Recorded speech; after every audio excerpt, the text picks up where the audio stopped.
Bonjour à tous et à toutes et bienvenue dans l'émission radio Paris est gagnant, votre émission de sport et du Paris sportif. Au programme de l'émission du jour, j'ai la chance et l'honneur d'avoir en interview, en invité Brice Vounang. Voilà, il sera avec moi en studio pour parler de la fin de saison NBA. Alors je vous le présente plus, hein, Brice, c'est un ami, il a fait sa formation universitaire aux États-Unis, il a joué en NCAA, c'est aussi l'ancien capitaine du Cameroun de basket. Il a fait les pré-qualifs olympiques aussi, donc je ne sais plus en quelle année on lui demandera, où il a affronté par exemple des joueurs comme Dirk Nowitzki, pour ceux qui connaissent, et qui joue maintenant au Dallas Maverick depuis quelques années. Voilà, et on discutera de la fin de saison, il reste à peu près 25 matchs pour voir un petit peu les déceptions, les bonnes surprises et ce qui peut se passer pendant les playoffs. Et on finira l'émission du jour par l'instant technique avec le coaching de Nathan. Nathan est de retour de vacances et voilà, il nous a préparé un pari sur un match de Ligue 1.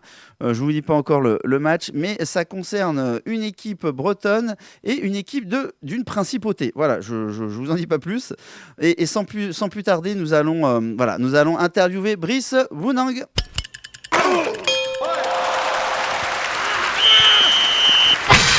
Donc voilà, j'accueille Brice dans les studios. Bonjour Brice. Bonjour Benoît. Bon alors, ça va? Tu vas bien? Non, ça va, comme d'hab, En, tranquille. en forme? Toujours. Toujours. Donc déjà, merci d'avoir accepté l'invitation pour parler un petit peu de la fin de saison NBA. Il reste à peu près 25, 26, 27 matchs. Tout dépend quelle équipe tu es. Voilà, et le nombre de matchs que tu as déjà effectué. Là, c'était le break All-Star Game. Tu as regardé un peu le All-Star Game? Oui, un peu. Un peu? Quand même regardé, mais j'ai pas regardé le gros match dimanche parce que Mais c'est la kermesse en fait tout le temps. C'est pas très intéressant. C'est ça? c'est la fête. C'est la fête. Anthony Davis, MVP, hein, il était chez lui. Bah, il a fait 51 Ouais, points, c'est ça. dans 51 points avec quoi, 20, 25 dunks. C'est ça. Mais il était chez lui, donc on peut se dire qu'il était motivé pour être MVP. Et il y a eu un record de points aussi. Enfin, c'est des scores de fou, c'est 190 à 180. Enfin, Bah, bravo la défense, quoi. et heureusement que ça défend pas comme ça en championnat, parce que sinon, ça serait compliqué.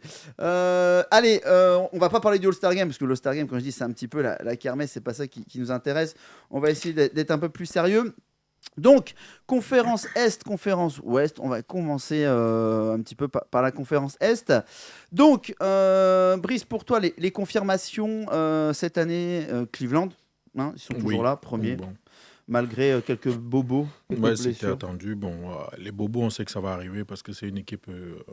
Ils sont un peu fragiles Mm, aussi par c'est vrai. rapport à l'historique des joueurs. Carrie qui. On espère qu'il va pas se blesser parce que lui aussi, Ah, il est important, c'est il clair. est très important. Bon, Love a un problème de dos, mais ça va aller, je pense. bah, comme LeBron James, il a dit l'autre jour à l'interview, tant que lui, il est dans le sein entrant, tout Ouais, va bien. tout va bien. Voilà. Mais ils seront là en playoff et ils seront là, je pense, en finale de conf au minimum, ça c'est sûr. Ouais. On retrouve Boston. Boston, bonne surprise, ils sont deuxième, à 2 victoires. C'est tout, 2 victoires de Cleveland. Bah, si tu te rappelles bien, on avait dit que Boston était parti déjà sur une très bonne dynamique, Mm. surtout avec le recrutement de Al Horford qui pouvait être un bon boost dans leur équipe. Effectivement, ils ont continué avec la dynamique de l'année dernière C'est ça, et c'est ça. puis ils maintiennent le cap. Avec Isaiah Thomas toujours là. Enfin, c'est vraiment voilà, une équipe Bah, avec du talent. la surprise, c'est juste que bon, à ce niveau de la compétition, ils se retrouvent deuxième. Oui, Normalement, la place, ça devait être. 4 plutôt. Voilà, 3-4. pas 4 mais 3-4. C'était une place qui était réservée plus pour la deuxième place pour Toronto. Alors Toronto, on en parle, c'est un petit peu la déception. Ah, ils avaient fait un super début, puis je sais pas ce qui s'est passé, il y a un trou d'air, Ouais. hein. Un trou d'air. Mais là, ils ont eu une bonne surprise. Enfin, ils ont tradé, ils ont pris Ibaka, Oui, qui va leur faire du bien dans la raquette. oui. Toronto a un problème au poste 4. Bon, ils ont C'est bien ça. commencé le début de saison avec DeMar DeRozan qui était en feu. Mm. Après, c'est vrai que Pascal Siakam, ils ont mis en poste 4 qui est un rookie compatriote comme moi. Et puis bon, Oui, c'est vrai, il est camerounais, c'est pour ça que ouais, c'est mais ça. Ouais. sa première année, donc c'est pas évident. Le poste 4 au basket, c'est à C'est- la limite, c'est un peu peut-être le meilleur poste du terrain parce que lui, il peut jouer intérieur, il peut jouer extérieur. Donc, Ok. s'il n'y a pas de poste 4 qui peut vraiment apporter des points, le poste 4 n'est pas là seulement pour défendre. Il ne peut pas seulement défendre comme Pascal il le fait le plus souvent, quoi. C'est un peu un couteau suisse, quoi. Poste Voilà. 4. Voilà. Et puis, ça va les faire beaucoup de bien avec l'arrivée de Serge, Mhm. de Ibaka, parce que Ibaka a la capacité, effectivement, de prendre des shoots à 3 points. Ouais, c'est Non, sûr. C'est sûr. Un poste 4 doit être capable de le faire, quoi. À ton avis, ils peuvent remonter à la deuxième place. Là, ils ont 4 victoires d'écart. Bon, il faut Je aller les pense chercher, quoi. 4 victoires d'écart, c'est rien sur 25 matchs. Donc, Oui, c'est ça. Il faut aller les chercher. ils jouent 4 à 5 matchs la semaine. Oui, tout à fait. 6, voilà. Et puis, il faut aller les chercher. Donc, voilà. Je sais pas, j'ai pas regardé s'il y avait des confrontations avec Boston, mais s'il y en a, ça aura encore plus d'importance forcément. Ce sera un match à enjeu. De qui on peut parler? Indiana, que moi je voyais plus haut cette année, ils sont à quoi? 50 victoires, enfin ils sont à 50-50 au niveau des victoires et des défaites. Ils m'ont un peu déçu. Voilà, je pensais vraiment que la mayonnaise allait prendre. Bon, là, Ouais, pour l'instant, ils ne sont pas à leur niveau. on du est d'accord. Ouais. Paul George ne joue pas à son niveau. Peut-être il y a des problèmes internes qu'on ne connaît pas. Jeff Teague, est-ce qu'il s'est bien intégré? Jeff Teague aussi n'est pas à son niveau. Ça, pour l'instant, en tout cas, la mayonnaise n'a pas pris. Et aussi, la grosse inquiétude pour moi, c'est au niveau de postes intérieurs. D'ailleurs, on parle d'un Jaïl Okafor peut-être qui va venir. Ouais, ça pourrait les rendre service. Ça pourrait être intéressant. Transfuge de Philadelphie, et Philadelphie essaye de le trader. Voilà, donc s'ils arrivent à le récupérer, peut-être que à la fin de saison sera un petit peu plus rose pour eux. Mais c'est vrai que je les voyais beaucoup plus haut. Bon, les Atlanta, ils sont à leur place, on va dire, habituelle. Hein, ça ne change pas. Ils sont cinquième de la conf. Oui, Atlanta s'est bien repris parce qu'ils Ouais. avaient mal commencé. Donc, c'était un peu surprenant avec l'apport de Dwight Howard qui est rentré chez lui. Mais la mayonnaise commence à La prendre. mayonnaise a commencé à prendre. Et puis, bon. C'est intéressant. Washington, la bonne surprise. Washington, par contre, Non, moi je les voyais pas à ce niveau-là, mais vu le début de saison, qui était compliqué, on est bien d'accord. vu le début de saison, ils ont fait une série de, je sais plus, c'était de 11 victoires, 11 matchs, de 11 victoires en 12 matchs, un truc comme ça. Et après, c'était incroyable. Et ils sont remontés carrément à la 3e place. Pour moi, ils vont pas rester là, mais ils vont descendre un petit peu à mon avis. Mais c'est déjà très très bien pour Washington. Ouais. Et puis après, il y a la bagarre pour les playoffs entre Chicago, Détroit, Milwaukee, Miami. Alors Miami, qui est au fond du trou, qui ont enchaîné, je sais pas, 12 victoires d'affilée. Dragic, Whiteside, Waiters, bon, ça commence à fonctionner entre les trois là. Est-ce qu'ils vont continuer Après, on est bien d'accord. Toi, tu as l'expérience du haut niveau. Tu as des compatriotes, on en parlera aussi, qui jouent en NBA. On est d'accord que c'est comme un nouveau championnat qui commence après l'All-Star Game. Bon, c'est vrai qu'après le All-Star Game, mais bon, on est parti maintenant sur, je dirais plutôt la dernière ligne droite, quoi. Ouais, c'est ça. Quand vous faites un 1500 mètres, vous faites tous les tours de terrain et après, bon, C'est au dernier tour. il y a le dernier tour qui arrive. Allez, Tout le monde à fond. tout le monde à fond. Là, c'est parti pour le dernier tour. Ça va défendre. C'est pour ça que ils mettent généralement les transactions à cette période, Ouais. parce qu'il y a les équipes effectivement qui vont tanker. Ça Alors, ne sert plus à rien. tanker, je sais ce que ça veut dire, mais est-ce que toi, tu peux l'expliquer aux gens? C'est un peu balancer la fin de saison et essayer d'avoir Tanker veut dire que bon, on sait que cette année, on ne va plus rien faire, on va pas faire grand-chose. Par exemple, on essaye de préparer déjà l'année d'après, la suite de la franchise. Et donc, on essaye de recruter, de prendre des draft picks, Alors, de laisser partir les joueurs. comment ça marche? C'est-à-dire, en fait, en NBA, pour ceux qui ne connaissent pas, plus tu es mauvais dans une saison, plus tu as la chance d'avoir les meilleurs joueurs en fait, à la draft de l'année en fait, en Oui, cours. c'est un peu le système. Le système, c'est d'équilibrer le championnat. Et la NBA, effectivement, a à cœur pour ça. Par exemple, il y a 30 équipes. Donc, en général, les dernières équipes du championnat sont les équipes qui auront la possibilité d'avoir le vote, d'être sélectionné pour prendre les meilleures places de la draft. Les meilleurs universitaires en fait, Voilà, qui sortent. les meilleures places de la draft, C'est ça. la prochaine draft. C'est pour ça qu'il y a souvent un roulement. Style Cleveland, il y a quelques années, ils étaient au fond du trou. Bah oui. Et voilà, ils ont. Bon, après, c'est parce que s'il y a les Browns, mais ils peuvent ils ont récupéré. Ils ont pris 2 fois, ils ont pris LeBron, après ils ont pris Curry. Hein. C'est ça. Tu as aussi après Philadelphie, ils sont en pleine reconstruction, ils n'arrêtent pas de tanker, ça fait des années pour prendre des tours. Donc là, ils ont récupéré Joel Embiid, qui est un compatriote à toi aussi. Ils ont récupéré Noël, Okafor. Enfin, ils ont récupéré pas mal de joueurs, ce qui fait que cette année, ils sont un petit peu mieux quand même que les années d'avant. Oui. Et ça permet de faire un roulement style les Lakers. Voilà, maintenant ils sont au fond du trou. alors qu'ils ont eu la période Kobe Ouais. quand il avait réussi à le drafter. C'est ça qui est intéressant, c'est qu'il n'y a pas une équipe qui descend NBA, mais on va dire que quand tu es supporter, tu peux espérer que sur un cycle de 10 ans, Bah, tu une équipe qui est pas trop mal, quoi. bah oui. C'est ça, on est bien d'accord. Donc le principe NBA, il est comme ça, et c'est vrai que c'est pas plus mal, et ça permet d'avoir au moins dans ta vie de voir ton équipe évoluer en playoff, voire peut-être gagner le titre de champion. Toi, quand tu étais universitaire américain, comment tu es drafté? Il y a combien de joueurs qui sont draftés? Comment ça se Bah, passe? 60 60. en 2 tours. Donc les 30 D'accord, premiers, c'est le premier tour. Et d'accord, les 30 derniers, c'est le deuxième tour. Donc d'accord. first round, the second round. Ok, ok. Et qui fait le classement De quoi des meilleurs joueurs universitaires? qui fait le classement des meilleurs joueurs C'est les universitaires? stats? Bah, c'est les stats, Ah, les c'est les stats, coachs, et ok. puis les analystes, les scouts NBA. Et Ok, puis il y a tous ces gens-là qui ok. regardent. Il y a un classement des joueurs comme en NBA, il y a un classement des MVP. Et puis il y a les potentiels. Et puis à la fin, avec les statistiques, on détermine qui. Et ceux qui sont pas prêts à la draft, ils peuvent quand même être professionnels et tout. Comme toi, tu as été professionnel après. C'est pas parce que tu n'es pas pris dans la draft que tu peux pas être professionnel de Bien basket. sûr, mais On est la d'accord. plupart des NBA, tous ceux qui signent en NBA ce ne sont pas que les joueurs qui ont été draftés. Ouais, on est d'accord. Et il y a même plein de joueurs aussi qui sont draftés et après, pour finir, Oui, oui, ok. ils quittent la ligue. Oui, parce que. Ils ne Ouais. se maintiennent pas. Je connais, il y en a plein qui ont été draftés au premier tour, mais qui sont en Europe aujourd'hui, ou bien en Chine, ou Ok. un peu Ouais, bah, partout dans le monde. Et tu peux puis, quand il y a même. plein d'autres qui ils ne sont pas draftés, mais on les invite quand même à venir dans la pré-saison de chaque équipe, et puis ils finissent par obtenir des contrats. Ok. Ok. Bah, donc, on peut faire quand même une belle carrière en basket. T'en es la preuve sans forcément être drafté après en NBA.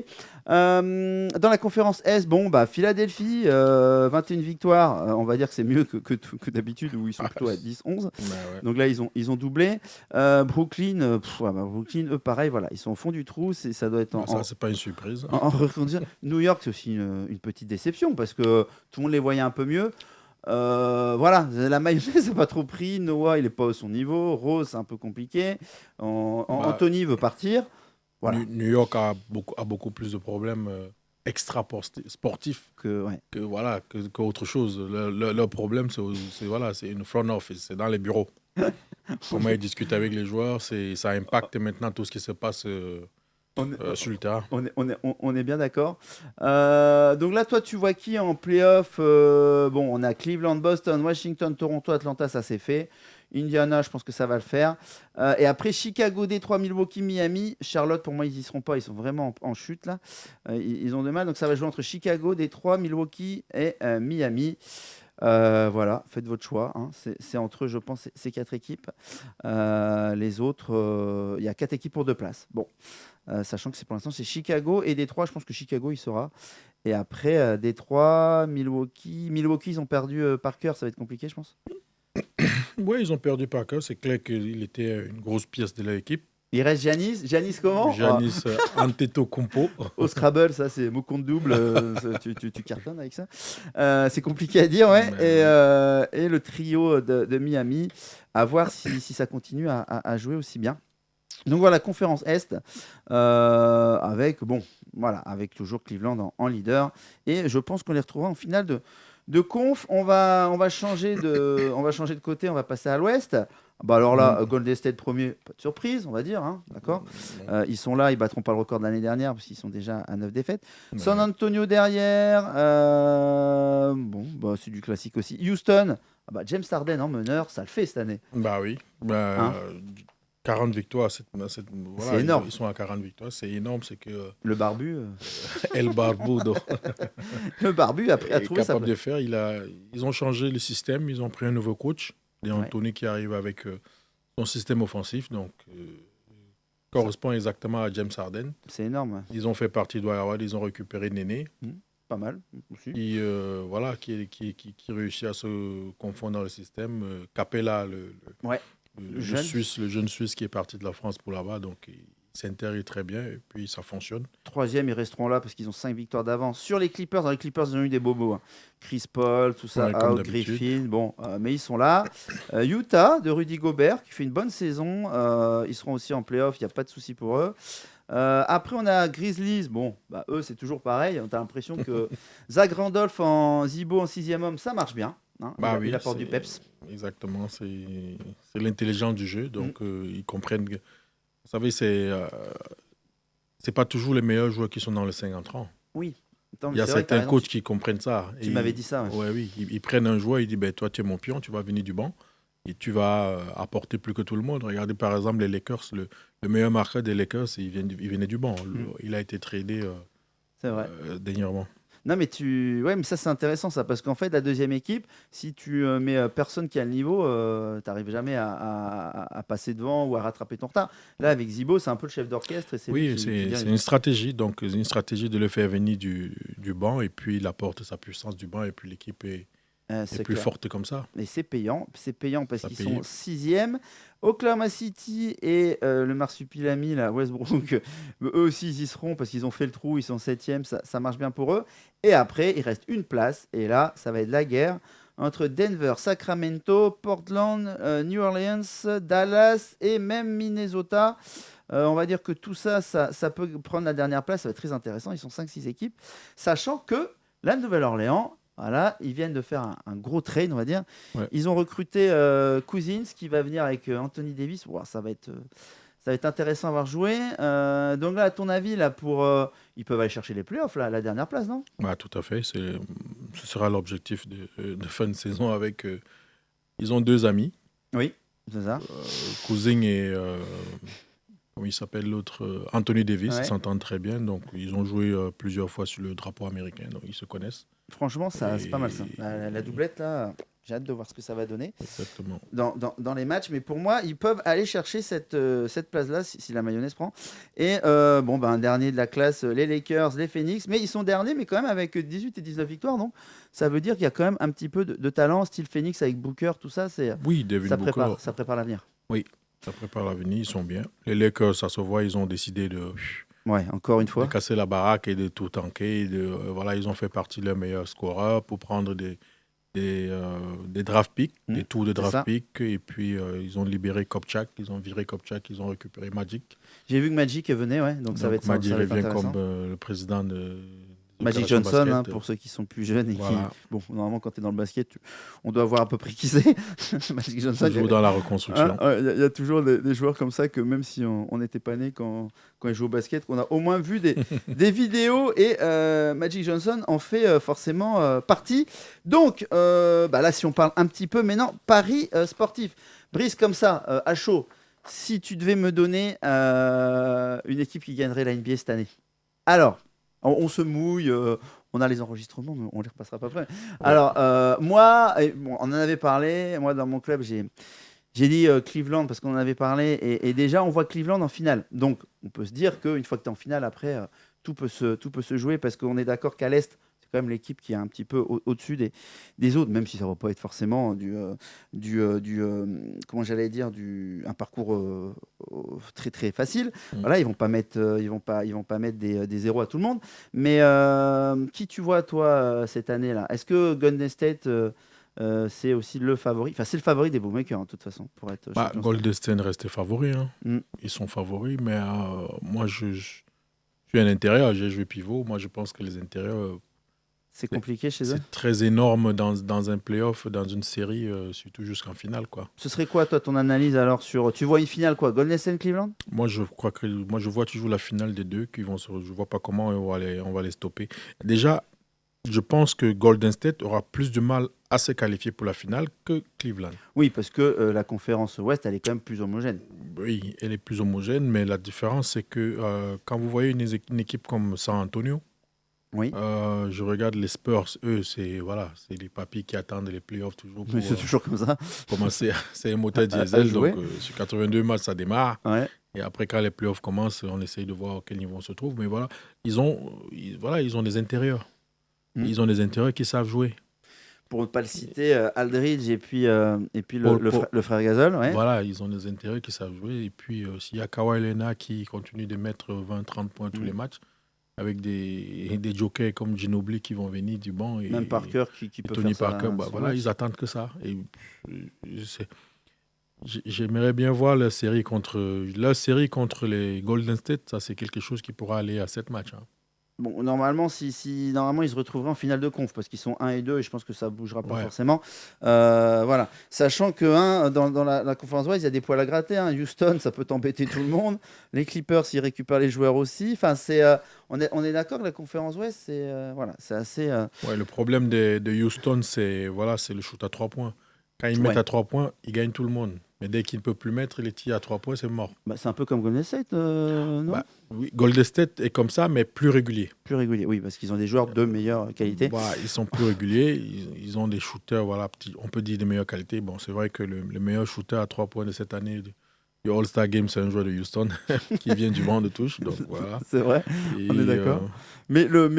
Comment j'allais dire, ça veut pas forcément tout dire comment j'allais dire le concours de tir à 3 points parce qu'après t'as pas de défenseur en face de toi, donc bah, il faut les ok, mettre. il faut déjà les mettre. Mais on l'a pas dit, mais Cleveland a recruté Korver qui est aussi un super shooter à 3 points, donc ce qui permet en fait aujourd'hui le problème avec Cleveland, enfin le problème pour les autres équipes, c'est qu'ils ont des marqueurs partout en fait.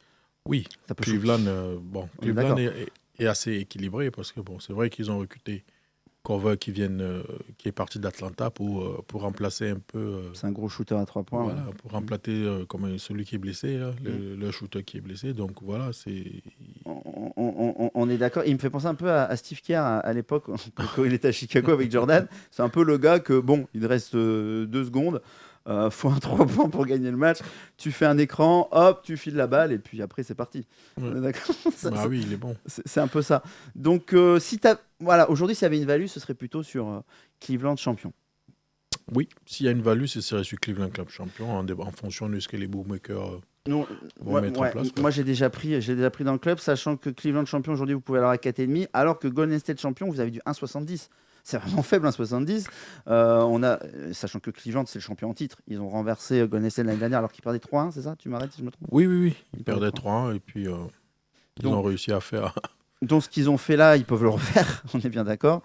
Et sachant que les trades sont pas finis, donc ils vont peut-être avoir un backup à Kyrie Irving, c'est-à-dire un deuxième meneur un peu.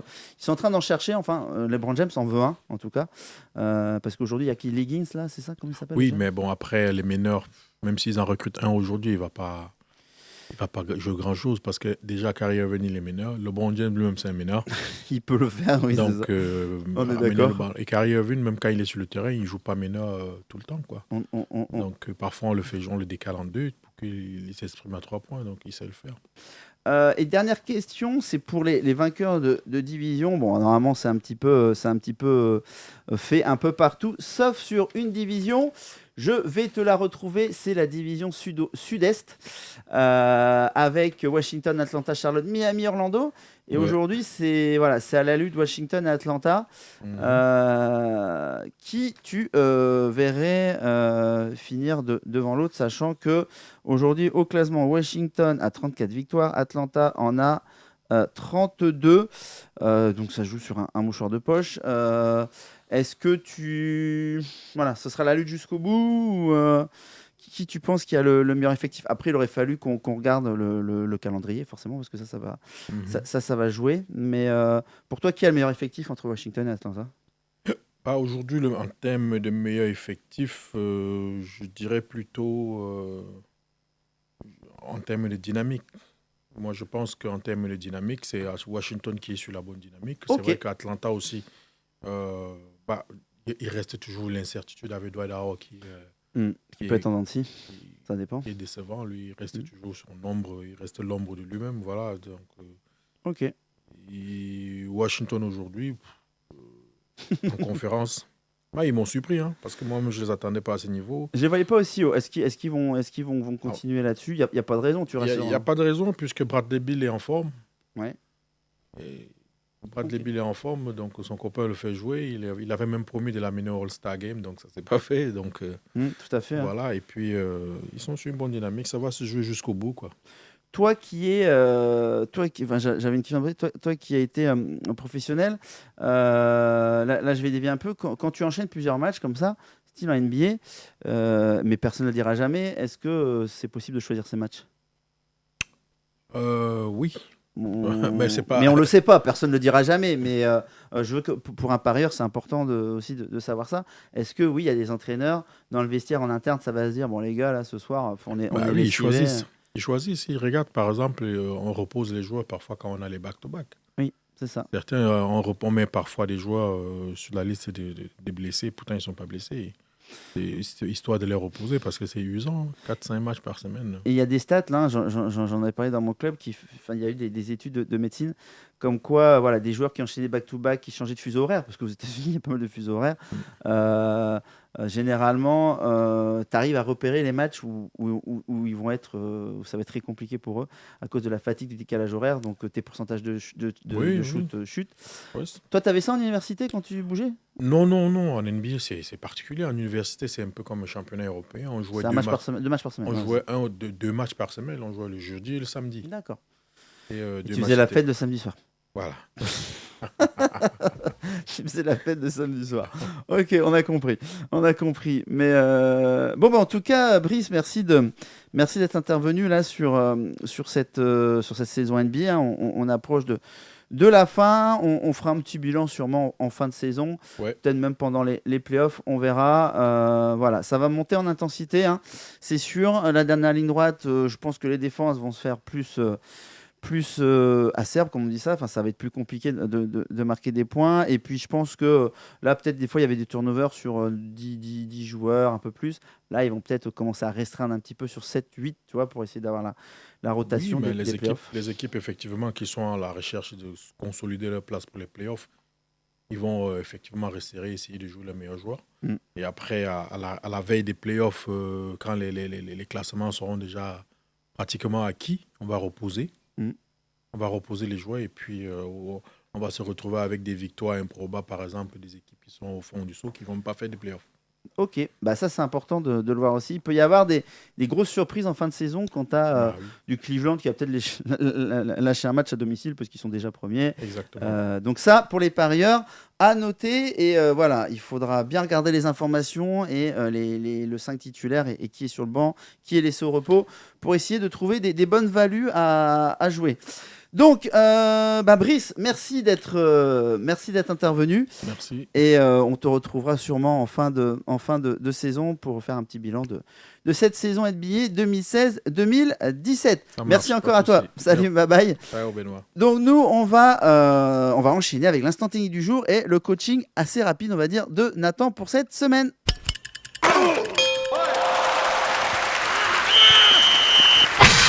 Allez, c'est parti pour le coaching de Nathan Express aujourd'hui, parce qu'on est resté pas mal de temps avec Brice. Bonjour Nathan. Bonjour. Alors, quel match as-tu choisi ? J'ai choisi le match de samedi, Ligue 1, Guingamp-Monaco. Alors, tu prends quoi comme pari ? Je prends le nul remboursé, victoire Monaco. Ok, Monaco avec match nul remboursé. Pourquoi ? Déjà, Monaco, là, ils viennent de perdre contre City. Ouais. Et ils ont perdu hier. Bon, c'était un gros match, hein, franchement, on les voyait gagnants, mais ils ont enchaîné les buts. Ils sont fait renverser. Il y a eu des cagades aussi, un Tsubaji, un péno loupé. Voilà, ils n'ont pas eu de chance, on va dire. Et puis, comme tu le disais hors antenne, on ne sait pas trop dans quel état d'esprit ils sont après ce match, quoi. Oui, c'est un peu ça le souci. Après, j'ai un problème avec ce pari-là parce que généralement, les équipes qui jouent en Ligue des Champions, en Europa League, en semaine, peuvent pêcher un petit peu physiquement. Et Brice, qui est toujours à côté de moi, est d'accord. Voilà, il est d'accord avec ça. Il me dit que physiquement, c'est compliqué d'enchaîner avec 3 jours. Moi, je pense qu'après Monaco, ils ont un match contre Marseille la semaine d'après. Et c'est là qu'ils vont faire tourner. Ils ne vont pas forcément faire tourner là. Ils vont essayer de tirer sur les organismes, quitte peut-être à se blesser. Guingamp, on connaît un peu. C'est jamais évident d'aller gagner là-bas. Voilà, c'est un stade un peu à l'anglaise avec une super ambiance. Donc, toi, tu prends Monaco, match nul remboursé. Je suis pas très... Bon, moi, avec le match nul remboursé, je dis pourquoi pas. Une victoire sèche serait compliquée. Mon problème, c'est là, je suis pas objectif vu que j'ai pris il y a pas très très longtemps Monaco champion. Donc ça m'embêterait s'ils perdaient. Donc c'est ça mon problème. Je suis pas très objectif, mais j'espère qu'ils vont gagner. Ça va être quand même très compliqué. C'est pas vraiment un match que moi où j'aurais pris un pari. J'aurais peut-être plutôt choisi un match comme Saint-Etienne qui joue aussi contre Manchester le match retour et qui vont jouer Caen qui n'est pas une grosse équipe mais avec la fatigue ça peut le faire. Donc match nul remboursé pour Monaco. Écoute, je te suis pas mais c'est ton pari et on verra la semaine prochaine ce qui s'est passé, mais je souhaite quand même qu'il gagne pour mon pari long terme. Voilà, et je suis obligé de conclure en même temps pour la semaine prochaine. Je n'ai pas encore choisi d'invité, on verra un petit peu le programme, mais n'oubliez N'oubliez pas que vous pouvez me retrouver sur mon blog www.parier-gagnant.com en podcast. Et je vous dis à la semaine prochaine.